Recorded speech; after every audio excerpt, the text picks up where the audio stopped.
Well, here we are again. How is everybody? Oh, you're losing your mind? That's cool. So are all of us. So we all are, okay? Everybody is.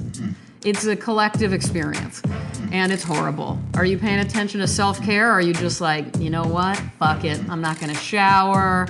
I'm gonna pull out my hair. I'm gonna pick my scabs. I'm gonna pull my nails off. I'm gonna roam around naked without shoes. I don't know. I don't know what to do. None of us know what to do right now. I mean, we're all just doing our best. But I gotta tell you, I don't know. I don't even know what to say. There's no way to sum this up. I wanna launch right into things. But before I do want to remind you guys, if you happen to be in New York, let's see, I'm gonna post this on Thursday. So that means I need to say tomorrow. If you're in the New York area, if you're in New York City, come on out. I have an opening at my gallery, Susan Inglet Gallery. I'm going to put the link in the description of this podcast, but it's in Chelsea. It's from 6 to 8. I will be there. And I want you to see my new pieces. It's a big deal for me because I finally am able to make really large-scale work. It's all pencil drawings, if you're interested. I never know how a lot of you guys come at me without knowing about my art life, so I don't want to bore you, but then again, I also have a lot of artist listeners, so I kind of want to talk about that sometimes, but then again, this is my way. This podcast is kind of a way for me to do something else with my life and my mind and my brain and my mouth and whatever is all involved here. But I do also want to invite you guys to the show, and it'll be up until about mid-March. So you got time to see it if you can't come out Friday, February 3rd from 6 to 8. Today, I'm going to be reading John Wieners, who I can't remember if I've read him on the show. I'm going to be reading from Stars Seen in Person. These are the selected journals of John Wieners. This is a City Lights book. It came out a couple years ago in 2015. I want to go ahead and give a shout out to Bookworm, KCRW's Bookworm with Michael Silverblatt. I mention it a lot because I love it and I love Silverblatt. And he recently, I can't remember exactly when, but do a little search and you'll see he had C.A. Conrad, Robert Dewhurst, and Joshua Beckman come on to discuss another book of John Wieners. And I really recommend that if you want to get kind of just a little kind of first refresher course or a first course. I don't know what I'm saying. If you want to learn a little bit about John Wieners, this is how you do it. You know what? I'll find it and I'll link it for you guys. John Wieners, born in Boston in 1934. He died in 2002. He was a part of the San Francisco Renaissance. He's a poet. He was also an anti-war and a gay activist, and very bold and very brave and very special. So, I'm going to read, in the back of this book, in the journals, you kind of can't tell he's working things out, and so I can't really tell where poems begin or end, but this is a couple of pages that I really, really, really love and kind of go back to quite a bit over the last couple of months. And you know, again, I don't love to say a lot about what I feel about things. I think it kind of comes through anyway. But reading this morning was sort of an injection of something I just don't feel a lot of right now, which is sort of like a zest for things. This has a lightness and a craving to it that I don't think a lot of us are able to feel right now very easily. So let's do it. By the way, if you hear a kind of humming noise, I wish I knew it's called Electrofan, I think is the brand. I just bought a white noise machine that is so effective. I have a neighbor who kind of drives me crazy, and I really lost it. I really lost it recently. I'm not proud, but I did. And then I started to think of strategies because, oh my God, I didn't know what to do about noise. So anyway, I got a white noise machine and it kicks ass, and that's what you hear in the background, and I don't want to turn it off. So I'm sorry if it sounds kind of weird, but I like the noise. Okay. Here we go. This is called Come Down, or I think it's called Come Down. I don't know. It starts with Come Down. I want to go out, go back to some fabulous dope follow through the streets. Some star to track across the wilderness of space. I want excitement, romance, adventure, and danger. I want seas at night and summer mists of Los Angeles.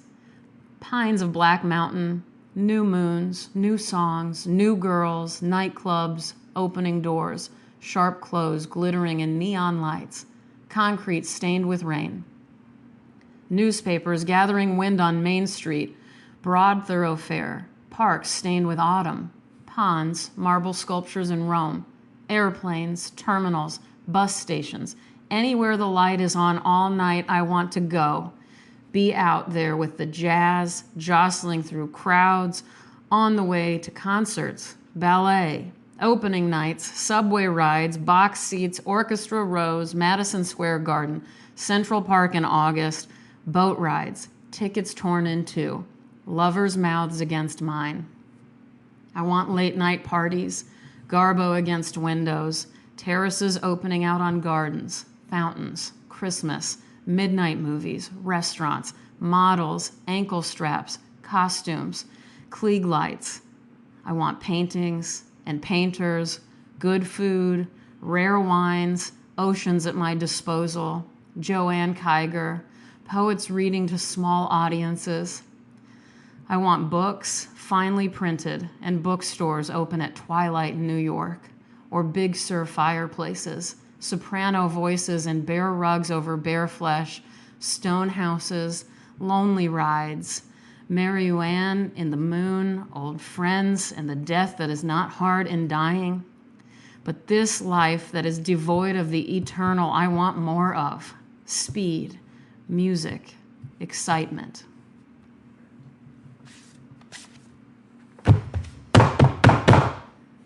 There you go. Ooh, haven't done that in a while. Okay, I didn't throw it, but I did bang it. So banging books is a thing too. Just bang them all around the town. Bang them up and down, bang them left, bang them right, bang them wherever you might. You guys, hold on. I gotta hit pause. I got one more thing for you. Okay, I'm back. I hope my neighbor heard the banging of my books. When I'm loud, it's because I'm reading poetry and I'm banging books across the room. But maybe his is just as justified, Jersey Shore music.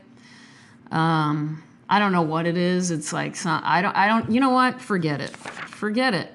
Okay, my friend, who I became friends with him because I loved his writing, Scott Hewler.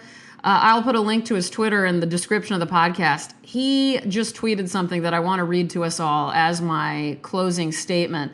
But about Scott really quick, this book he wrote that I became obsessed with about a decade ago, it's called Defining the Wind. The subtitle is The Beaufort Scale and How a 19th Century Admiral Turned Science into Poetry. And it's about many things, but it is about the Beaufort Scale and wind and the science of wind, but also the language we use to describe the space we walk through.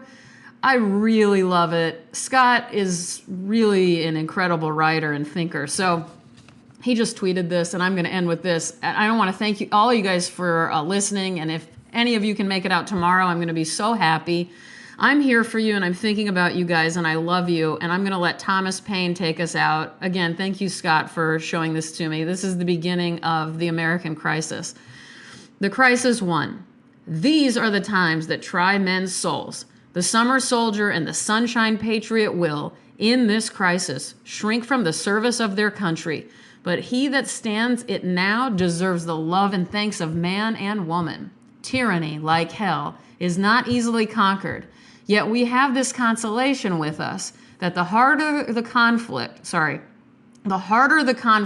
the more glorious the triumph. What we obtain too cheap, we esteem too lightly. It is dearness only that gives everything its value. And I gotta say, amen to that. I really don't know where I personally would be without all of my tragedies and all of my obstacles that I've hurdled over and pushed down and whatever else I've done with all of them. They've made me strong. I thought I was strong before, but now I'm impenetrable. More tenacious than ever, too, but also more loving. So I can only hope, with all hope, that is true of today's climate as well. I love you guys. Take care, and I'll talk to you soon. Bye.